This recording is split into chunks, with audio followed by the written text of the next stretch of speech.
Bueno, ya fue el lanzamiento del libro En el nombre del padre, historia íntima de una búsqueda, que relata la vida de Víctor Díaz, líder obrero comunista detenido en dictadura. Para conversar respecto a esta historia nos encontramos con el premio Altazor y autor de esta biografía, Fernando Villagrán. Gracias por acompañarnos, señor Villagrán. ¿Cómo está? Muy bien, gracias a ti.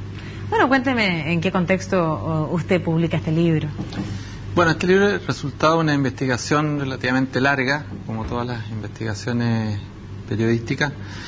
Y la verdad es que la motivación fundamental para entrar en este tema fue una cierta imagen que yo tengo, quedó en mi disco duro desde fines de los años 70, comienzos de los 80, de Viviana Díaz. Viviana Díaz, un personaje muy emblemático, en ese momento era una joven familiar de detenido desaparecido.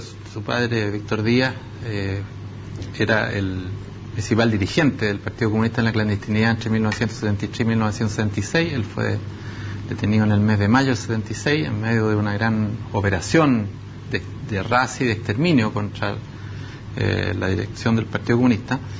Pero fue esa imagen de ella y toda su trayectoria la que me hizo acercarme a la historia de ese personaje, conocer un poco más a la familia, y por la vía de ese conocimiento y por la relevancia que tuvo en la historia política de Chile, a mi juicio no reconocida, no reivindicada hasta hoy día, Víctor Díaz, como un dirigente obrero, autodidacta, que se formó en la escuela más dura de la primera clandestinidad, muy joven, en la época de González Videla, y después se transformó en el principal dirigente del Partido Comunista inmediatamente después del golpe militar. Eso hizo que yo me interesara en la vida de este personaje. ¿Quién era el personaje? ¿Cuál era la familia? Historia una historia de amor con su mujer, con Seleniza Caro, una mujer católica, muy distinta a las ideas que profesaba Víctor Díaz desde muy joven.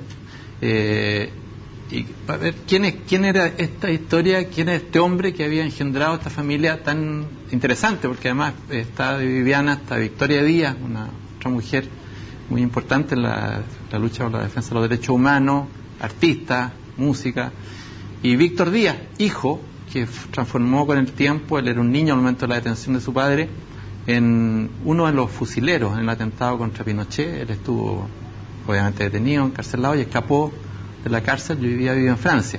Entonces tenía muchos ingredientes para esta investigación, y sobre todo meterme en la historia, en el perfil humano de este personaje, que creo que merecía una reivindicación, porque el rol que jugó en el periodo más complejo de la dictadura militar.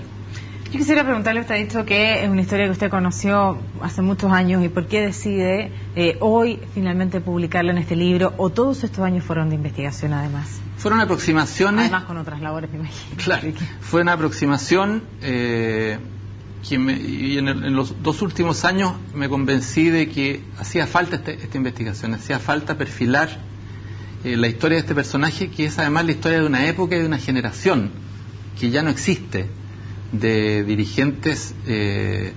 Víctor Díaz era un niño que tuvo que trabajar desde los 9 años, pudo cursar hasta la tercera preparatoria, muy joven, empezó a trabajar en distintos oficios, fue minero, adolescente, se transformó muy rápido en dirigente sindical, y se transformó desde esa escuela, que es la escuela de la herencia de Luis Emilio Recabarren, de Elías Laferte, muy cercano a Víctor Díaz, Elías Laferte, en que se da una generación de dirigentes obreros autodidactas, muy cultos, que hacen que en un momento en que el Partido Comunista era un partido muy fuerte en el tiempo de la Unidad Popular, mucho más relevante en términos de incidencia en la vida del país de lo que es ahora, con una gran bancada parlamentaria, con un 16% de los votos, con una inserción en el mundo artístico y cultural muy fuerte, en el movimiento sindical, por supuesto, el movimiento estudiantil. Ese personaje, esa generación, que a mi juicio fue en lo fundamental exterminada el año 76 en el cuartel Simón Bolívar de la DINA, merecía una atención. El paso del tiempo, se han escrito muchas, yo también he escrito otras historias en estos, ya pasados los 40 años del golpe, y me parece que hay muchas historias, y una de esas de este personaje que tuvo un final tan dramático, que afortunadamente hay un proceso judicial donde están identificados los asesinos y se espera una sentencia judicial próxima, pero también es dar cuenta de una historia, de una forma de vivir la política, de vivir la vida en relación. Estoy hablando de un personaje que, por ejemplo, en la época de la primera clandestinidad estuvo escondido junto con Pablo Neruda en Isla Negra, con él estableció una relación muy estrecha. Entonces son personajes muy notables que no pueden quedar en el olvido o en la simple boca a boca, tienen que quedar escritos. ¿Cómo recibió la familia el trabajo que tú has realizado? Bueno, la familia fue muy importante en mi trabajo. O sea, sobre todo si es que también pones en parte de este relato el componente humano y el componente familiar también. Claro, a mí ese grupo familiar que mantiene un vínculo muy fuerte entre los tres hermanos, las dos hermanas que viven en Chile y Víctor que vive en Francia, tienen un vínculo que llama mucha atención por la fuerza. Bueno, tiene que ver con lo que significó durante 30 años la búsqueda de la verdad y cómo se involucraron ellos de distintas maneras en ese proceso. Entonces ellos fueron una fuente inspiradora, pero también una fuente de información, fuera de todos los otras fuentes de investigación, sobre todo de la época 73-76, que es muy desconocida, de cómo era la clandestinidad ese tiempo, de cómo sobrevivieron algunos, otros no quedaron para contar la historia, y en ese proceso la familia fue muy fundamental.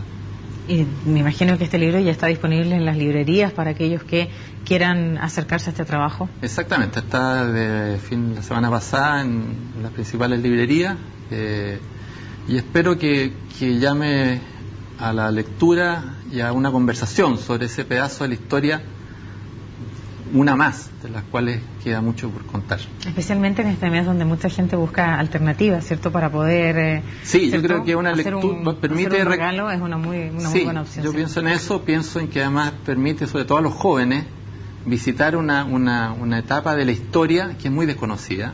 Se habla mucho del momento, del golpe, de lo que pasó después, pero que hay una historia que se proyecta en el tiempo a los años 30 en adelante. Tanto hay creo que puede también servir como un punto de reflexión, de referencia para los jóvenes que quieren conocer de la historia de nuestro país. Bien, pues Fernando, en el nombre del Padre, Historia íntima de una búsqueda, aquí está, ya saben, está disponible en las librerías. Gracias por acompañarnos y contarnos parte de este trabajo aquí en CNN Chile. Gracias a ti, muy amable.